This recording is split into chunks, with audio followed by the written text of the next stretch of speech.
Dala! Donc, je voulais rapidement répondre à une question qui m'a été envoyée d'une abonnée qui demandait tout simplement comment garder ses valeurs. Donc, c'est une personne qui parlait de tout ce qui se passe à la télévision, dans les chansons, de la musique, et qui observait tout simplement que les valeurs sociétales ne s'alignaient pas forcément avec ses valeurs personnelles, avec ses ambitions personnelles.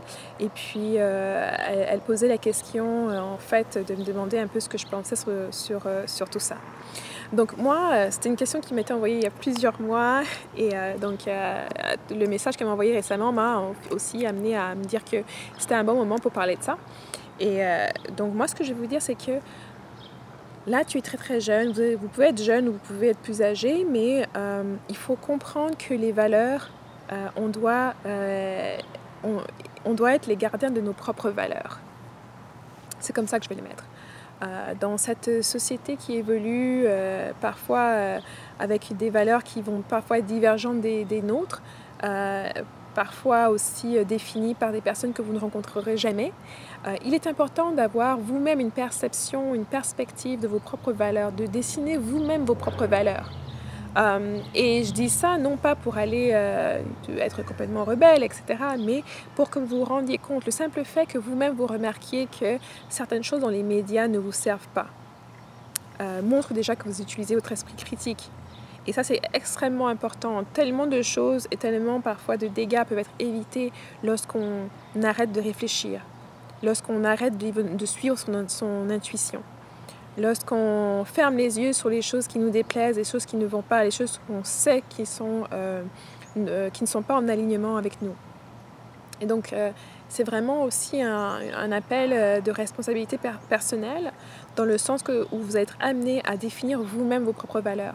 Mettez de côté les choses qu'on vous a inculquées, les choses qu'on vous a gavées, les choses on vous force un peu, la pression qu'on vous met un peu pour adhérer. Et prenez un esprit critique pour définir en fait votre propre position, votre propre perspective sur ces différents sujets-là. Et je pense que ça va vous amener à définir vous-même quelles sont vos valeurs. Et lorsque vous définissez vous-même vos valeurs, que vous y croyez, que vous êtes dedans, il devient beaucoup plus facile de les garder et de les maintenir. Lorsque ce sont des valeurs qui sont imposées par l'extérieur, des valeurs que vous ne comprenez forcément pas, il va y avoir justement beaucoup plus de frustration, beaucoup plus de difficultés à les tenir en ligne.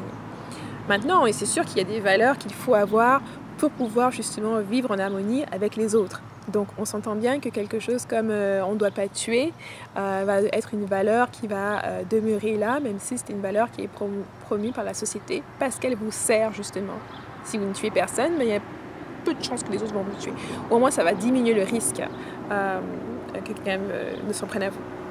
Donc faites aussi quand vous définissez vos valeurs, faites-le avec un esprit critique. Ça doit être des valeurs, excusez-moi, il y a un avion. Il y a un avion qui passe.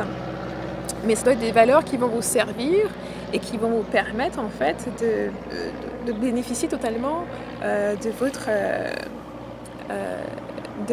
tout ce que la vie peut vous apporter, et de la vie en société notamment, en prenant en compte aussi la société dans laquelle vous évoluez, dans laquelle vous vivez. Il doit parfois y avoir des adaptations à faire, mais des adaptations qui ne doivent pas compromettre qui vous êtes au fond, et qui ne doivent pas compromettre votre moralité. Je pense qu'il y a de plus en plus de personnes qui se sont rendues compte justement, après avoir justement voulu laisser la société dicter et protéger leurs valeurs, qui se sont vite rendus compte que lorsqu'on relègue toute autorité à ce qui est externe, on peut avoir de mauvaises surprises.